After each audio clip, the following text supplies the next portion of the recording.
about being older is that you, if you have a good memory, tend to notice things that are going on in your society that maybe other people aren't quite as aware have been happening as you are. And further, you notice that there are things that are going on elsewhere, or that have gone on elsewhere, that you've actually had the opportunity to see a little bit more than the average person has done.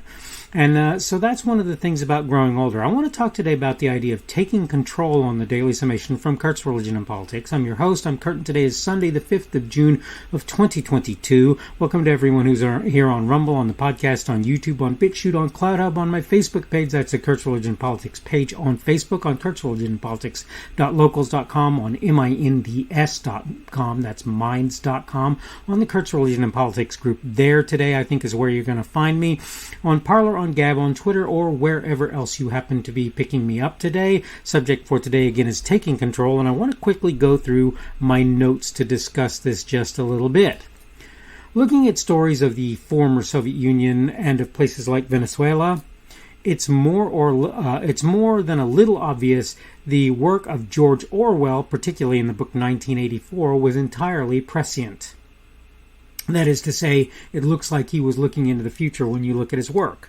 Mr. Orwell might well have disagreed. I think he's passed on since. Might well disagree, based on the idea that he somewhat chronicled what he saw in Spain in the Spanish Civil War, as I understand it. His dystopian novel and other works like Animal Farm seem to very much describe how dictators and thugs grab control of the countries they come to lord it over. One of the hallmarks of such a happening is the tendency to make what's right wrong and what's seen as wrong seem right. You might ask yourself a couple of questions. The first is, why does that appear to be true? The second would be, are we seeing similar things in America today? The answer to the first question, as I get it, is unless you refashion the way people think, it's much harder to control them. The U.S. military has been doing this for years, and they're far from alone in that. Take a disrespectful, disobedient person and, quote, break, end of quote, them. It's not their daily routine you need to grab hold of necessarily, though that happens as well, but the very basis on which they live their lives. You can see the same sort of approach in former and current communist countries. There were re-education camps in the former Soviet Union, Vietnam, and other such places. I imagine probably in Cuba and others. This is no surprise. Most people have a pretty strong desire for their lives to be comfortable and work in ways they can capitalize on. Makes sense, right? Such regimes cannot have people for whom that's true unless they're puppets of the state. If they're puppets of the state, that's fine, right? That's a large part of the reason that academics and presumed intelligent people, so in China it was people who were wearing glasses, that was an immediate thing, must be culled from the society in question. They literally went through and killed people with glasses or educations of various kinds, or people who were in the scientific community and so forth. One of the ways this is accomplished is by whipping those seen as lower, less intelligent people by the desiring leadership into a frenzy of jealousy and rage against their supposed betters. Now, I want to make something clear. I feel like I need to say this. They're not lower, and often they're not less intelligent either. This is one of the things that actually bothers me the most about this division. It's for this reason that classist division is so very important to their agenda, one sort or another of class. I want you to understand this type of activity is happening in this country, in the U.S. It's not even new. It's literally been occurring for decades. It has become more pronounced of late. Even so, it's probably hard for many to even recognize.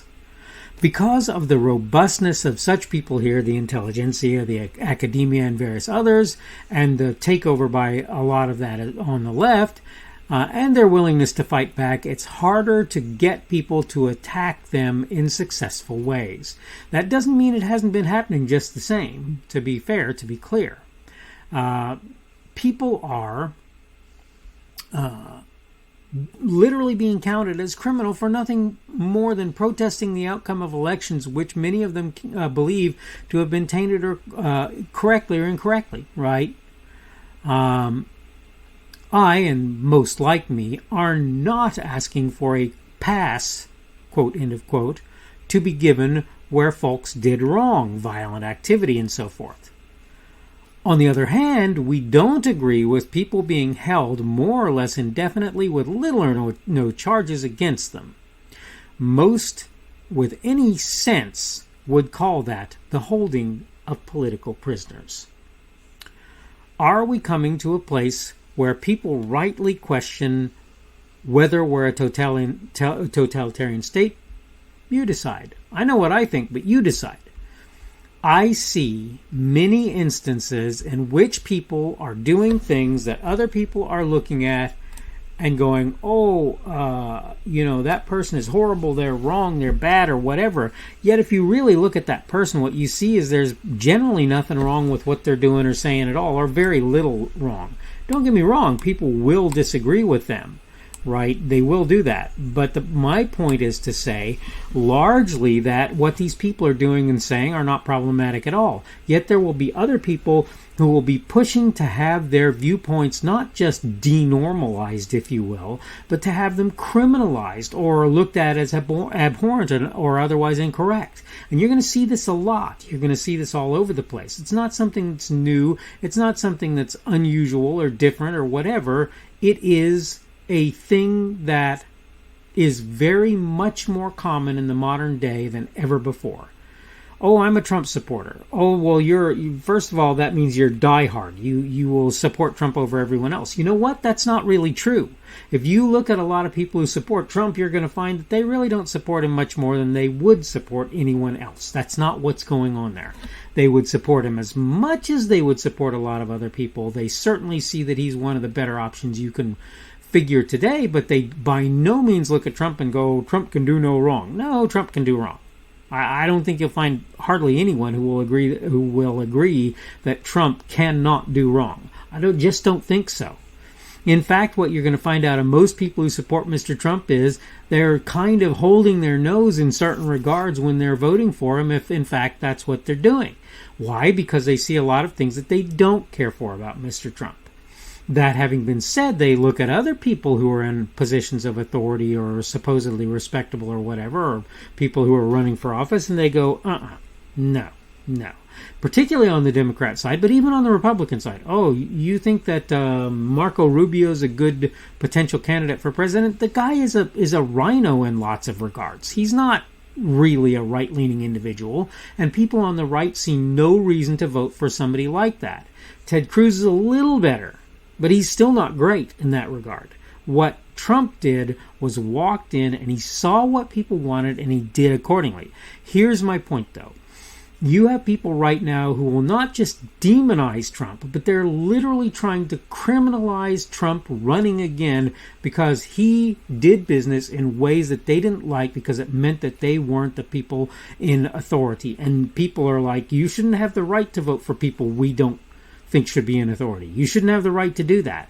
Really? Why? Because you don't like it? Well, I'm the guy who's supposed to be making sure you get in office. So how is it that you think that's reasonable? But yet in the current day, that really is what's going on. And I have to ask you, are we stepping ever closer towards totalitarianism? I think we are. I think that anybody who doesn't believe that is really more than a little confused. You've got people like me who say things like, so somebody said today, I'd rather have a, quote, enemy who was against me for being gay. You have a confused perspective. You're not my enemy because you're gay. I just don't agree with you. There's a difference between we don't agree and you're my enemy somehow as a result of what you do and say. And yet people are more or less willing to criminalize, they're willing to call it hate speech and so forth, when a person like me says, I don't support homosexuality and I don't support transgenderism. I don't even believe in transgenderism. I don't think that's a thing. I think that's gender dysphoria, and I think that's a totally different thing from saying that you give somebody hormone shots and try to turn them into the opposite sex from what they are, when if you stop the hormone shots, they become what they were before. What does that mean? Oh, I'm going to have this person go through surgery, which is irreversible, but it doesn't change who the person is. Not really. All it does is physically changes the outward appearance of that person. Yet people are willing to treat me like I'm almost a criminal because I refuse to accept that that's a reasonable thing to do, and particularly so when you're talking about children. I have to tell you, when people start to criminalize fairly normal behavior, and particularly of people who aren't even really trying to be mean-spirited or harsh or anything like that, that's a problem. That's a problem, and you need to understand it. Okay. I need to go ahead and stop talking now. I could talk for a while on this. As you can imagine, this has, though, been the Daily Summation from Kurt's Religion and Politics. I'm your host, I'm Kurt, and today is Saturday, the 5th of June of 2022.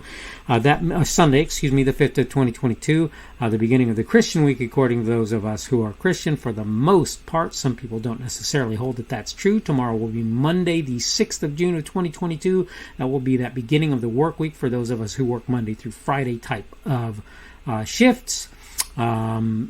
But again, it'll be Monday, the 6th of June of 2022. Thank you for everyone who's been here on Rumble, on the podcast, on YouTube, on BitChute, on CloudHub, on my Facebook page. That would be the Kurt's Religion and Politics page there. On kurtzreligionandpolitics.locals.com, on Minds, MINDS.com, on the Kurt's Religion and Politics group there for the video that we're doing today, and probably nowhere else on Minds today, on Parler, on Gab, on Twitter, or anywhere else you might be happening to see or hear me today. Subject for today has been taking control, and tomorrow we're going to talk about something that I think has been largely misused, the idea of for the children. Hope you're having a good day today. Hope everything is going well for you, and hopefully we will see you again on Monday, the 6th of June of 2022's edition. That'll be tomorrow's edition of the Daily Summation from Kurt's Religion and Politics. The speaker on this edition of the Daily Summation is Kurt Schubert. This podcast was created on Sunday, the 5th of June of 2022. The Daily Summation is created for Kurt's Religion and Politics. Thanks for watching today's edition of the Daily Summation from Kurt's Religion and Politics. Don't forget to come back tomorrow to check out the next one. Remember, on various platforms, primarily Rumble, YouTube, BitChute, and CloudHub, and the audio podcast, you can subscribe to my content. For the audio podcast, you probably want to use Apple, Google, or Spotify. Apple Podcasts, Google Podcasts, or Spotify. In order to find me on those platforms, you can go to the Kurt's Religion and Politics channels on Rumble, YouTube, BitChute, and CloudHub. You can also get to my content on Facebook by finding the Kurt's Religion and Politics page there. Minds, MINDS.com, where you will find me at the Kurt's Religion and Politics group, and Kurt's Religion and Politics.locals.com as well. You can look there. I post my daily video on various social media sites, really only about 3, Parler, Gab, and Twitter at present. I am at KP Schubert on each of them, and you can find me under them, and you can find the videos under me. You should be able to find my podcasts on Google and Apple Podcasts and Spotify. It's also on podcasts.kpschubert.com. That's podcasts with an S, .kpschubert.com. If you're looking for me on various of the podcast sites, you probably want to search Kurt's Religion and Politics, not the Daily Summation. Keep in mind you can subscribe to my content on various places that I put it. All constructive feedback is welcome. You can like, dislike, add a rumble, or give whatever feedback is available on any of the platforms that you can do such things. You can also add a comment on what I put there. Unless you're advertising or doing something that I believe will harm others, I'll leave your comments out there even if I don't agree with or understand them. I will try to let you know I've seen them when possible and may reply if I feel it's reasonable, appropriate, and possible, of course.